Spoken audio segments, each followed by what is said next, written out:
अगर आप quant mutual fund house के किसी भी स्कीम के अंदर इन्वेस्टेड हो तो यहाँ पे 3 बड़े अपडेट्स क्वांट म्यूचुअल फंड की तरफ से आई है जो कि आपको पता होना चाहिए। खासकर अभी जो माहौल है क्वांट को लेकर, अगर आप टेंशन में हो, परेशान हो, क्या करें, एग्जिट करें ना करें, जो भी परेशानी में अगर आप हो तो ये वीडियो देख लो, पूरा आपकी परेशानी खत्म हो जाएगी। देखो, क्वांट म्यूचुअल फंड के बारे में सबसे अच्छी बात मुझे यही लगती है कि ये बहुत ज़्यादा ट्रांसपेरेंट है। कुछ भी न्यूज़ मार्केट में हवा में उड़ता है, ये फटाक से उसको लेकर क्लैरिफिकेशन देती है। जैसे रेड पड़ी से भी कि उसको लेकर फटाक से क्लैरिफिकेशन दिया, ईमेल के जरिए भी, वीडियो के जरिए भी। कल जब सीएफओ को छोड़ने वाली न्यूज़ उड़ी तो वहाँ पे उसने क्लैरिफिकेशन दिया ईमेल को लेके। तो सबसे पहले इसी चीज़ का हम बात कर लेते हैं कि जो क्वांट म्यूचुअल फंड हाउस है, जैसा कि हमने बात किया कि यहाँ पे क्योंकि न्यूज़ अभी आई थी तो हमें लगा कि हो सकता है कुछ भी रीजन हो सकता है, या तो उनका पर्सनल रीजन भी हो सकता है या फिर वो मतलब किसी दबाव में भी छोड़ सकते हैं, कोई भी रीजन हो सकता है, जब तक हमें पता नहीं था। लेकिन कई सारी मीडिया रिपोर्ट्स डायरेक्टली ऐसा क्लेम कर रही थी कि सेबी की इन्वेस्टिगेशन के कारण ही वो जॉब छोड़ के गए हैं।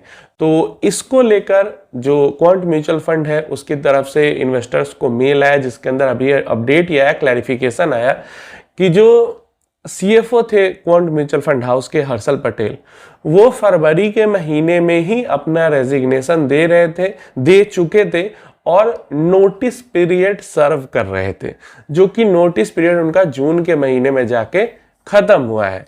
और उसके बाद जुलाई में जो शशि कटारिया जी हैं उन्होंने उनकी जगह पोस्ट ज्वाइन कर लिया है।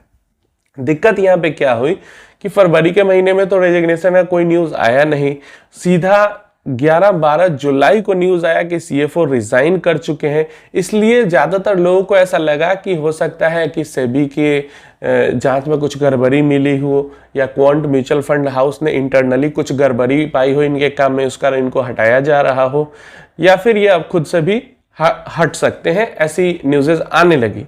और कोई भी इंसान ऐसा ही सोचेगा, लेकिन यहाँ पे क्लैरिफिकेशन आ चुकी है सबसे पहली कि ये फरवरी के महीने में ही रेजिग्नेशन अपना दे चुके थे। उस टाइम तो सेबी की इन्वेस्टिगेशन की कोई बात ही नहीं थी, तो इन्होंने सही में यहाँ पे अपने पर्सनल रीजन के कारण ही जॉब से रिजाइन किया है।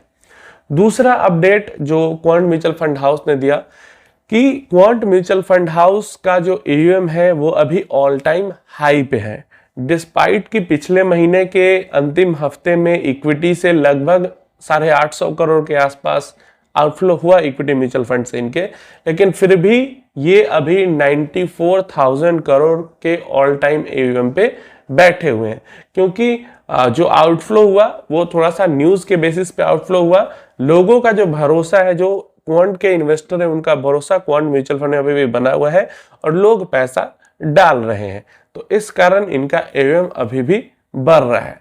जहां तक बात रही, इन्होंने कहा कि लगभग हमारे सारे स्कीम्स की जो NAV है वो ऑल टाइम हाई पे है, क्योंकि मार्केट जो है वो भी ऑल टाइम हाई पे है, लगभग ब्रॉडर मार्केट, तो हमारी स्कीम्स भी अच्छा परफॉर्म कर रही है, उनकी भी NAV हाई पे है, हमारा AUM भी हाई पे है।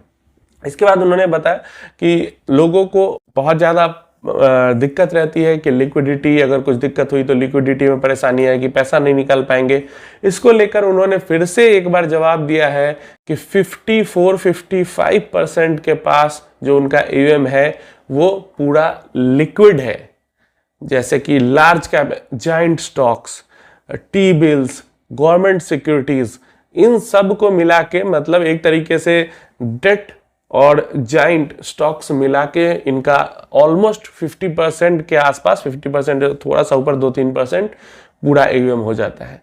तो लिक्विडिटी की ओवरऑल AUM पूरा अगर 94,000 करोड़ की बात करते हैं और उसका 50% भी इनको लिक्विडेट करना पड़े तो महीने भर के अंदर में ये कर सकते हैं लिक्विडेट उसका 50% ओवरऑल AUM का भी।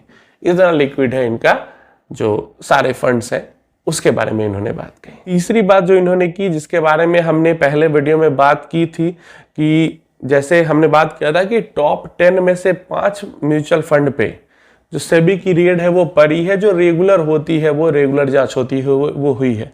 लेकिन क्वांट की जो जांच हुई है वो रेगुलर जांच वाली जांच नहीं है, ऐसा हमने अलग एक वीडियो में बात किया था।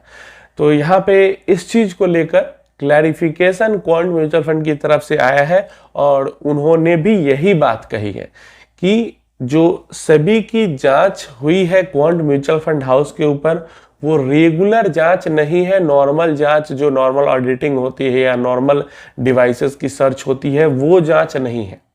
यहाँ पे क्वांट म्यूचुअल फंड पे जो जांच हुई है, जो डिवाइस का सीजर हुआ है, क्योंकि यहाँ पे वो कोर्ट से प्रॉपर लेने के बाद हुआ है कि हाँ हम क्वांट म्यूचुअल फंड हाउस के ऊपर सर्च एंड सीजर ऑपरेशन कर रहे हैं। मतलब कोर्ट से परमिशन लिया गया डिवाइस सीजर करने का। नहीं तो सर्च तो कर सकते हैं सेबी कहीं भी जाके कुछ भी, लेकिन जो सीजर है, डिवाइसेस उठा नहीं सकते कहीं से, उसके लिए कोर्ट की परमिशन चाहिए होती है। तो ये बात हमने उस वीडियो में बात की थी। तो आज क्वांट म्यूचुअल फंड हाउस ने खुद से ये कंफर्म कर दिया कि सेबी का कोर्ट का परमिशन के साथ सर्च एंड सीजर ऑपरेशन हुआ था।